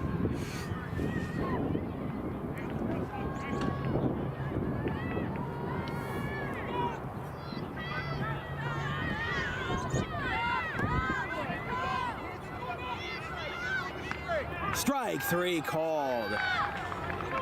And Marafa gets out of the jam with no runs allowed and 2 runners left on in scoring position. We're on the home stretch here in Audubon, 3 outs away from a 4-0 start if they can hang on. 4-1 Green Wave.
Top of the 7th. Audubon leads 4-1. Charlie Grady's on the close with The Empire Strikes Back as his walkout music. The first batter for West Deptford will be Luke Laxton. It'll be Laxton, Ambrosius, and Stanish in the 7th. First pitch is away, 1-0.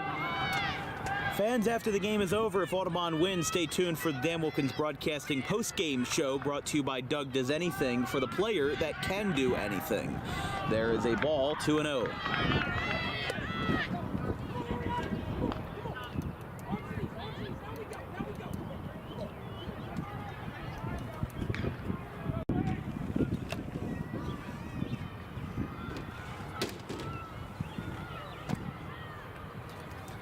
Grady and Zimmer talking it over. Didn't realize that my camera wasn't focused on the field. My apologies.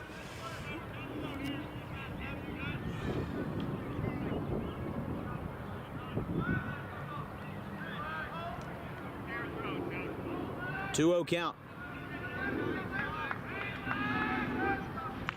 Outside, 3-0.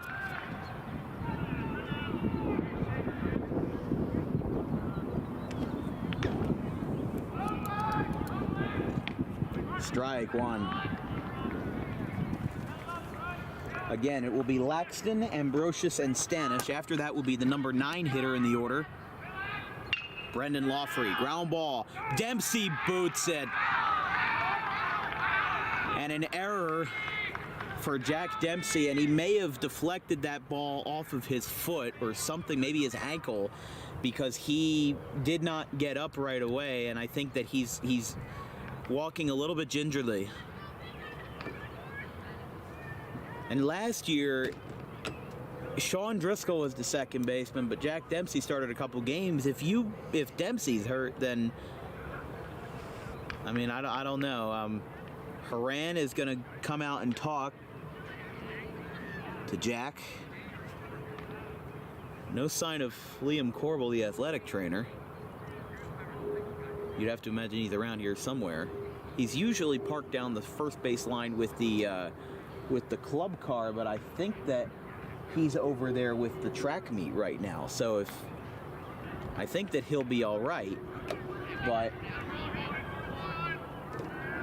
that is the difficult part of the situation, is that if he were severely hurt, you know, like if somebody blows an Achilles running down to first base, there's no athletic trainer around here. He's all the way on the other side. Yeah, he's all the way on the other side of the track. So they'd have to get a couple minutes to get care. That's always a tough situation. But first pitch is a strike to Ambrosius. So I think because that ball skipped off of his foot, I'm not going to score that an error because that's not really his fault, just a bad hop. Here's a ground ball, third base side, foul. With Charlie Grady in on the mound, Bryce Dempsey now moves to left field, and Nick Caladros is now at third base.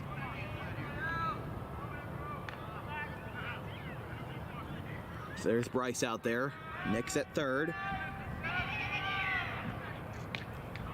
Ball, 1-2. This is going to be one of those games where my heart rate goes up at the end, doesn't it? It's going to be one of those games. Ground ball, foul.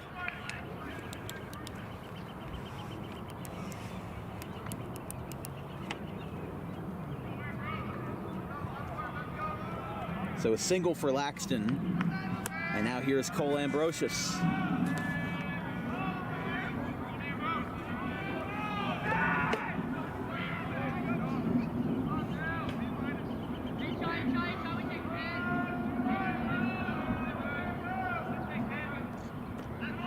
He went around, and there is the first out. So a strikeout for Ambrosius on a half-hearted swing, and there's one away for Stanish.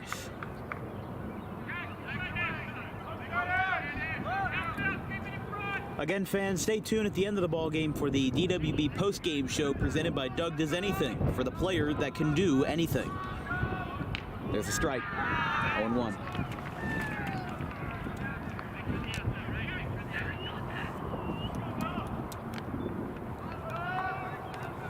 0-1. Stanish, ground ball foul towards the West Deptford first base coach. 0-2 to Stanish.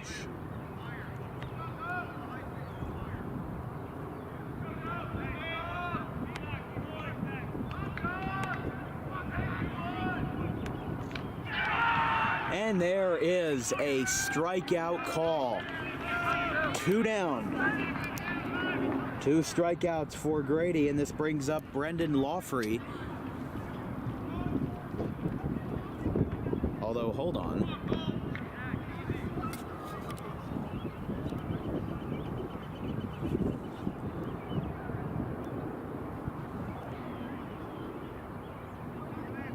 That is... I have Lawfrey as number 8 on my roster. I do not see a number 8 on his jersey.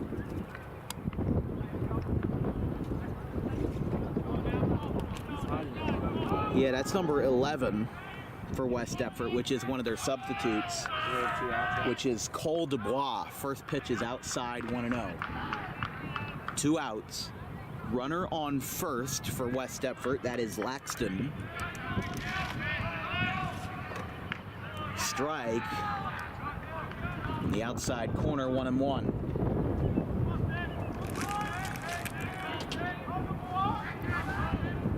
In the dirt, 2-1.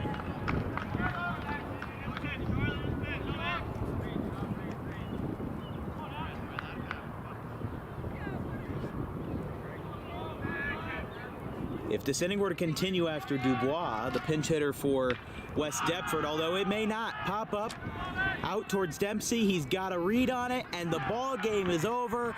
4-0, their best start in 4 years. David Guetta's love is gone, plays again, and the Green Wave win again.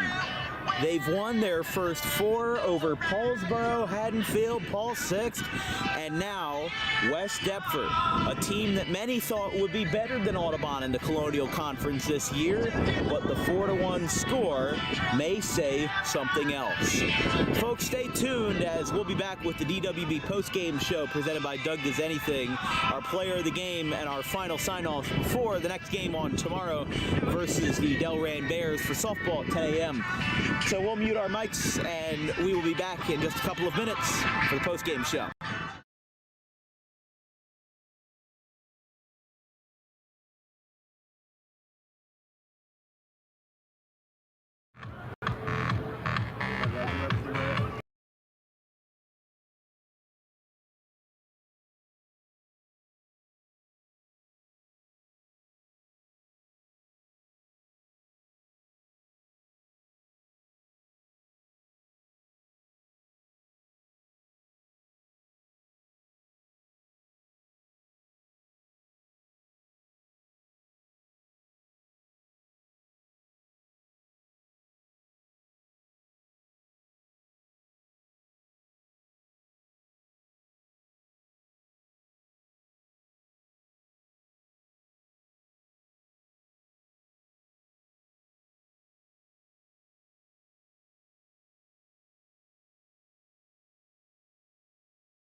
there?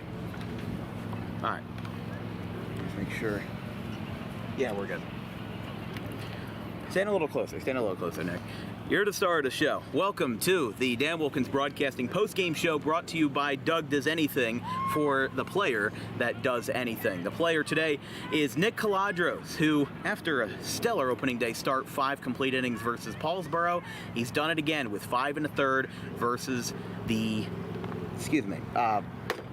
West Deptford. West Deptford. Oh my God, that was, Jesus Christ. Okay, this is why I have pursued other things in life. Anyways, 4-1 ball game, 8 strikeouts over 5 1/3 for Nick Caladros. Hell of a performance. How do you think you did? I felt good. Just try to get ahead early, and once I get ahead early, I'm in my groove and no one can touch me. A lot of early balls maybe. That's how they earn runs. But today I did good, getting ahead. Everything worked well, all speed, change up, everything worked good. It seemed like everything worked good, and it seems like that there's been a bit of a shift in Audubon's pitching because last year, John Perosi and Sean Driscoll were 1-2 in the Colonial Conference ERA leaders with having ERAs below 1. They were the only ones in the conference to do that. It seems like there were a lot of vacancies in the pitching spots, but with you taking over and you having a lot more innings to work with, I believe with 5 innings on last Monday, and then 5 1/3 today, you're already 2/3 of the way towards the inning count that you had last year, of last year. You had 15 last year and already 11.1 this year. So really, does the extra workload and the extra pressure of now being the front man on opening day and also in key games like versus West Deptford, how have you adapted to the pressure that comes with being one of the star pitchers on the team? Just all the work that I put in. I work extra hard, the weight room, anything, bullpens. It's really just get ahead early because that's my big thing. Once I get ahead early, I know no one's going to stop me. And filling the void, it's just last year I played a role, little reliever here and there. But really, it's just learning from Sean and John and what they could do from the 1-2 and what they did, even though we lost early. Should have gone later, but they did a lot, and it just helped being around them. Yeah, and I mean, the fact that you have now kind of filled the shoes of those guys really shows the progress that you've made as a player and as a pitcher as well, giving up a lot less runs, giving up a lot less walks, striking out a lot more. I mean, 8 today and a couple more versus Paulsboro, but for the team, this is the first time that Audubon has started off the season 4-0 since 2019 when they started 8-0, but then lost 6 of their next 7. But a tough game is coming up on Thursday in Haddon Heights. Of course, Audubon beat them twice last year, but it was not easy. What is your guys' strategy going into Haddon Heights? Strategy, pitching, we need to get ahead early because we know our fielding's good.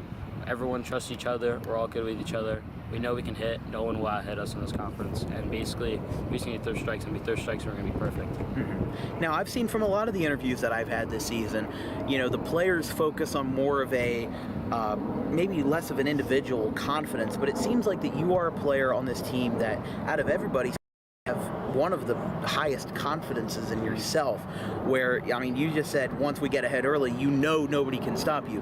Does that confidence, does that self-confidence in being able to know that you are going to be able to get those hitters out, does that kind of mindset, does that help you down the road? Yeah, I'm just a big mindset guy, mental guy. Once I have it and I know I'm good, then it just keeps going. Everyone trusts me, coaches, players, everyone trusts me. So once I'm in my groove, I think I'm one of the best pitchers in this conference. And that's why they trusted you on opening day, and that's why they trusted you today with 5 1/3, again, 8 strikeouts. It seems like that one of the things that have changed in your routine this year versus last year was that you are getting more strikeouts. Has there been anything in your delivery or in the amount of pitches that you throw or in the repertoire of the pitches that you throw that have caused you to get more strikeouts this year than last? This year I'm just doing a lot more of everything in the offseason, putting in a lot of work. A lot of different stuff, new pitching stuff, plyo balls, anything that really helps. And I found something this winter, plyo balls, found an arm routine, and it all gets me going, and I feel great when I get out there. And how about Wade Geist, the pitching coach? I know that he's had a lot of influence, and of course with the sprints that you pitchers have to do after the game, the 60, the 90s, and the 120s that we always see that run much longer than the position players have to do. How is Wade and his role on the team, how is a more younger figure been able to influence you as a pitcher? Wade is a huge addition. Last year coming in, helped a lot, and it showed.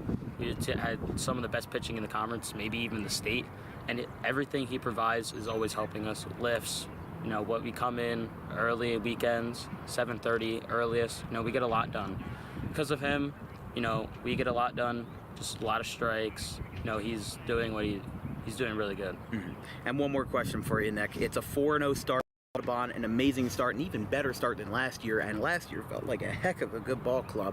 How do you guys feel going forward, going into a tough weekend with Ralph Shaw, where you guys will be playing Cinnaminson on Saturday, either Bishop Eustace or Kingsway on Sunday, and then a couple more conference opponents throughout the weeks? After last year losing a lot, everyone's doubting us, and we're just keeping that going for us.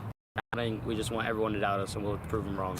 Even like in scrimmages facing big schools, we proved that we can always mess with the big schools, so that isn't really scary to us. It's just another team. Even the tie versus Lenape didn't bring you guys down. That was the first tie in 10 years for Audubon in a scrimmage, but huge to face those big schools and overconquer them. And you guys will be playing either a Group 3 school or a Group 4 or a non-public school on Saturday and Sunday. Thank you, Nick. Great performance today. And we'll see you guys on Thursday versus the Haddon Heights Garnets in Haddon Heights for baseball. The next DWB broadcast will be tomorrow at 10 a.m. for Audubon softball in Delran. Thank you, Nick. You can go celebrate with your team now, or if you just want to hang around. But from everybody here at Dan Wilkins Broadcast, yeah, that is a long walk back. And you brought all your stuff with you, geez. Yeah. From everybody here at Dan Wilkins Broadcasting, from our producer Brian Tortella and our production crew and our graphics crew, Gavin Van Rel and Caleb Lane, we'll see everybody tomorrow, 10 a.m. Rise and shine from Delran.